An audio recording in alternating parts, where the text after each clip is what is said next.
Assalamualaikum warahmatullahi wabarakatuh. Perkenalkan nama saya Yuni Amalia dan NPM saya 2451010015. Dan di sini saya akan menjelaskan dari matkul Pemikiran Ekonomi Islam tentang tokoh ulama abad dari 1 sampai 15 Hijriah. Baik, yang pertama ada abad ke-1 Hijriah masa tabi'in atau Khalifah Umayyah di 661 sampai 750 Masehi atau 40 sampai 140 Hijriah. Dan ulama yang pertama itu ada Id bin al-Musayyab, di mana dia lahirnya di Madinah dan masa kepemimpinannya hidup di masa Umar, Utsman, Ali, dan juga Bani Umayyah. Dan untuk bidang bahasannya ada fikih, muamalah, hukum, kontrak, dan akad bisnis.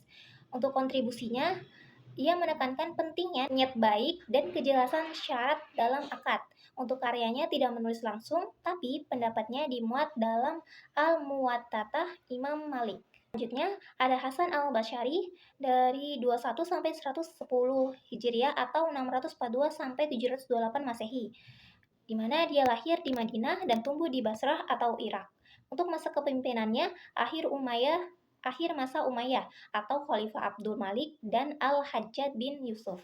Untuk bidang bahasannya akhlak, ekonomi moral, dan kritik sosial. Untuk kontribusi mengajarkan zuhud aktif, bekerja keras tapi tidak rakus.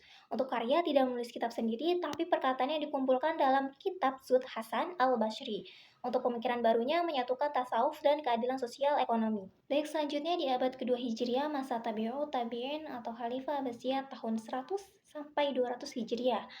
Yang ulama yang pertama ada Imam Malik Abbas yang lahir di Madinah, Arab Saudi.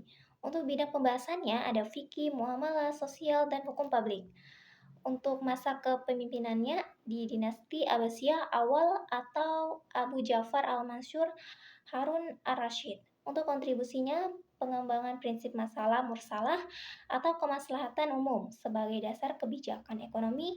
Untuk karya Al-Muwattaah gabungan hadis dan fikih ekonomi, sosial, dan hukum. Untuk pemikiran barunya menegaskan bahwa praktik ekonomi masyarakat Madinah adalah sumber hukum yang sah karena mencerminkan sunnah hidup Nabi.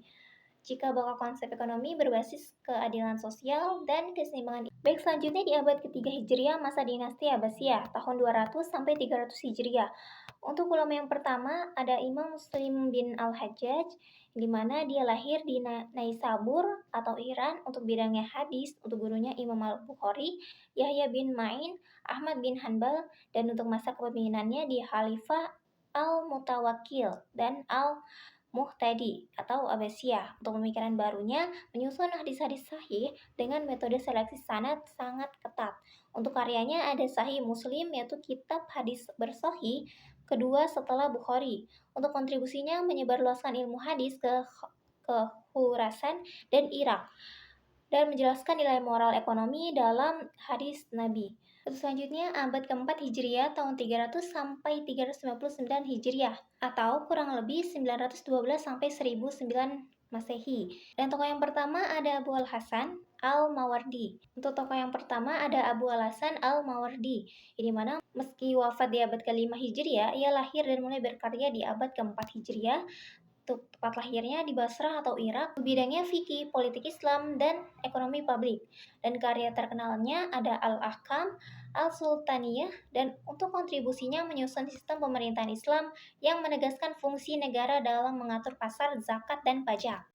Baiknya selanjutnya abad ke-5 Hijriah. Untuk tokohnya ada Al-Khatib Al-Baghdadi, yang dimana tempat lahirnya Baghdad atau Irak. Untuk bidangnya ada hadis, sejarah, dan akhlak keilmuan. Untuk masa kepemimpinannya dia Khalifah Al-Qaim bi Amrillah atau Abbasiyah. Untuk karya terkenalnya ada Tarik Baghdad atau Sejarah Baghdad. Yang kedua ada Al-Kifayah fi Ar-Riwayah.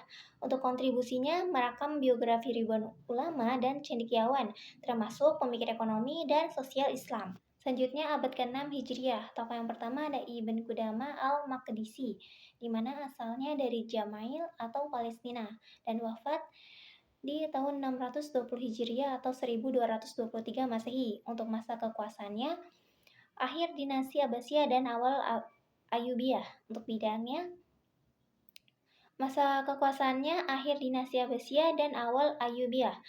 Bidangnya dari fikih Hanbali dan akidah. Untuk karya terkenalnya ada Al-Mughni dan buku ringkas akidah Ahlus Sunnah wal Jamaah. Selanjutnya abad ke-7 Hijriah. Tokoh yang pertama ada Imam Al-Qurtubi. Untuk nama lengkapnya Abu Abdillah Muhammad bin Ahmad Al-Qurtubi. Tempat lahirnya ada di Cordoba, Andalusia. Wafatnya di tahun 671 Hijriah atau 1273 Masehi di Mesir. Untuk masa kekuasaannya di Ayyubiyah akhir dan awal Mamluk. Bidangnya di tafsir fikih hadis. Karya terkenalnya yaitu Al-Jami'il Ahkam Al-Quran. Berisi tafsir Al-Quran berdasarkan hukum-hukum ayat ahkam. Menggabungkan tafsir, fikih, bahasa, dan akhlak, dan menjadi salah satu tafsir paling lengkap di dunia Islam. Untuk kontribusinya menjadi pelopor tafsir tematik, tafsir hukum, dan tafsir moral dalam Al-Quran.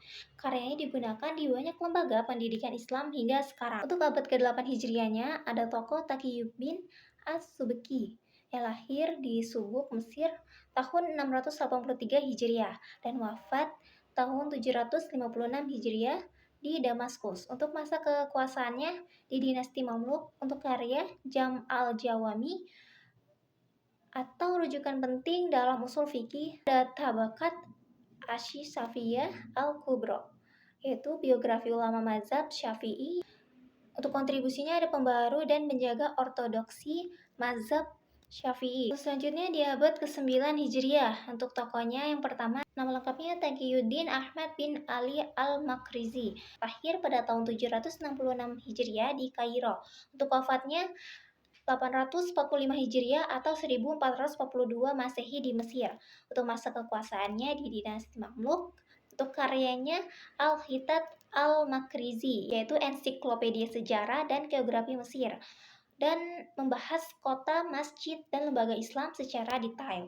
Untuk kontribusinya, sejarawan Islam yang menulis dengan metode kronologis dan deskriptif ilmiah. Oke, selanjutnya di abad ke-10 Hijriah. Tokoh yang pertama ada Al-Farabi, di mana nama lengkapnya Abu Nasr Muhammad Al-Farabi, dan lahir di Farab, Turkestan. Wafat 950 Masehi di Damaskus untuk dinastinya Abbasiyah, dan karyanya penduduk negara utama, kitab Al-Siyasah Al-Madaniyah atau politik sivil.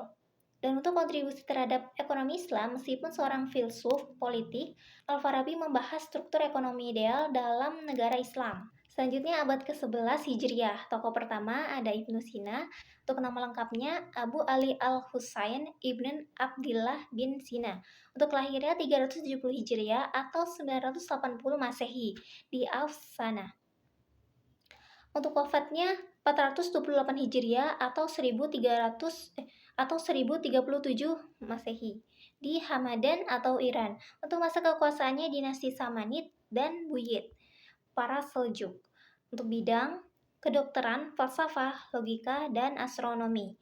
Karya besarnya yaitu yang pertama Kitab Al-Shifa atau Ensiklopedia Filsafat dan Logika. Untuk kontribusinya dijuluki Bapak Kedokteran Modern. Baik, selanjutnya abad ke-12. Di tokoh pertama ada Imam Abu Ishaq Asy-Syirazi, dan untuk nama lengkapnya Abu Ishaq Ibrahim bin Ali bin Yusuf Al-Fairuzabadi. Untuk bidangnya fikih mazhab Syafi'i. Karyanya At-Tabih Al-Muhadzazab untuk rujukan utama dalam fikih Syafi'i. Selanjutnya di abad ke-13 Hijriah, tokoh pertamanya ada Imam Ibn Qudamah Al-Maqdisi, di mana nama lengkapnya Muwafaquddin Abi Muhammad Abdullah bin Ahmad bin Qudamah Al-Maqdisi.